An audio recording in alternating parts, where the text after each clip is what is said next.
Friends, நம்ம மார்க்கெட்டில் வந்து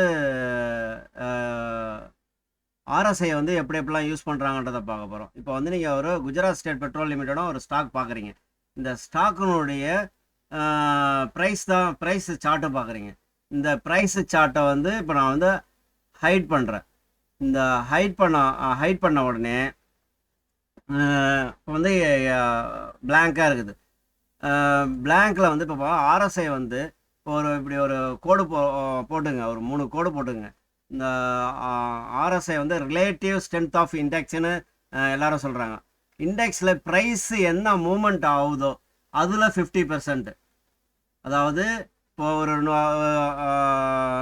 ஒரு 0 ப்ரைஸ்லேருந்து ஒரு 100 ரூபா வரைக்கும் போகுதுன்னு வச்சிங்களேன். 100 ரூபா வரைக்கும் போகுதுன்னா அதனுடைய ஸ்ட்ரென்த்து இங்கேருந்து மேலே போகும். 50% தாண்டிடுச்சு, சில நேரம் இங்கே நிற்கும், இப்படியே போகும். இங்கேருந்து 50% போயிடுச்சுன்னா எல்லாரும் இதை வந்து ஓவர் பாட்டுன்னு சொல்லுவாங்க, அதிகமாக வாங்கிட்டாங்க. எப்போதுமே ஒரு ஸ்டாக் மேலேயே போயிடுச்சுன்னா இந்த இடம் வரும்போது 50, 60, 70, இதை வந்து 70ன்னு சொல்லுவாங்க. இதை வந்து 30, 20 இது கீழே சொல்லுவாங்க. இதுக்கு கீழேயும் இன்னும் 2 லைன் இருக்குது, 0 and 100.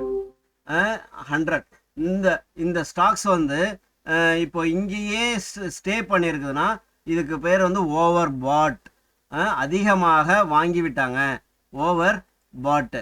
அதே வந்து இந்த ஸ்டாக் வந்து இப்படி மேலே இருக்கிறது கொஞ்சம் படிப்படியாக கீழே இறங்கி இப்படியே வந்து மறுபடியும் மேலே ஏறினாலும் அது ஓவர் பாட்டு. அப்படியே கீழே வந்து 50யை கட் பண்ணி கீழே வரைக்கும் வந்து ரொம்ப கீழே சில நேரம் இருப்பாங்க. இந்த மாதிரியான இடத்துக்கு பேர் ஓவர் சோல்டு, அதிகமாக விற்றுட்டாங்க.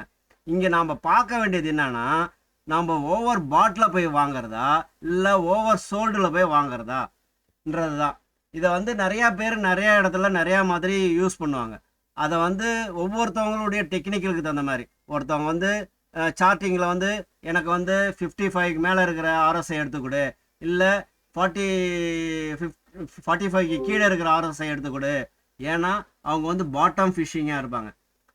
பாட்டம் ஃபிஷிங்காக இருக்கிறவங்க வந்து லோ ப்ரைஸ் இங்கே தான் வரும், இந்த ஏரியாவில் தான் வரும். இங்கே வந்து ஹை ப்ரைஸ் இருக்கும். ஹை ப்ரைஸில் வந்து ஒரு சிலர் வந்து இன்ட்ராடே பண்ணுவாங்க, அவங்க வந்து இதை பார்ப்பாங்க. லோ ப்ரைஸில் இருக்கிறவங்க வந்து லாங் டேர்முக்கு பார்ப்பாங்க, LONG லாங்குக்கு பார்க்குறவங்க மட்டும்தான் லோ ப்ரைஸில் பார்ப்பாங்க. இது மட்டும்தான் நல்லா ப்ராஃபிட் கொடுக்கும்.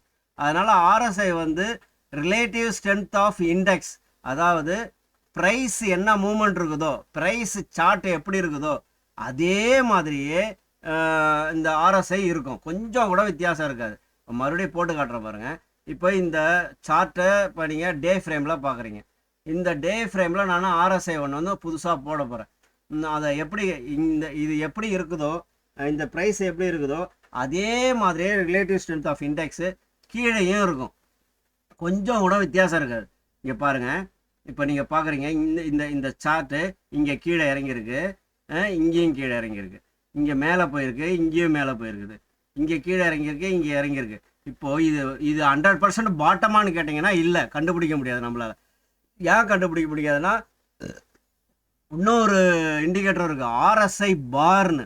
இந்த RSI பாரும் கிட்டத்தட்ட நான் வந்து போட்டு வச்சுருக்கிறேன். அது 33, 73 போட்டு வச்சுருக்கிறேன் வச்சிங்களேன்.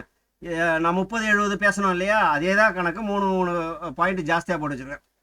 கடவுளே, இதில் வந்து நீங்கள் பாருங்கள், இந்த 50% இப்போ RSI மட்டும் நம்ம பார்க்குறோம். இதில் இந்த 50%, இந்த 50%க்கு மேலே போச்சுன்னா ஓவர் பாட்டு, இந்த 50%க்கு கீழே வருதுன்னா ஓவர் சோல்டு. இது அப்படியே ப்ரைஸை டிபெண்ட் பண்ணி தான் இது பிளாட் பண்ணுறாங்க.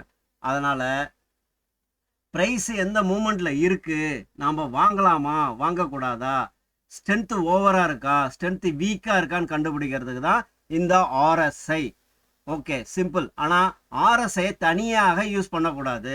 ஏன்னா லேகிங் இண்டிகேட்டர் RSI சொல்லுவாங்க. லேகிங்னா அவ்வளோ அக்யூரசி இருக்காதுன்னு சொல்லுவாங்க. அதனால் RSI கூட மூவிங் ஆவரேஜை சேர்த்து பாருங்கள், அது நல்லா ஹெல்ப் பண்ணுன்னு சொல்லுவாங்க. Thank you friends. இவ்வளோ தான் RSI, சிம்பிள் ஆனால் பெஸ்ட் இண்டிகேட்டர்.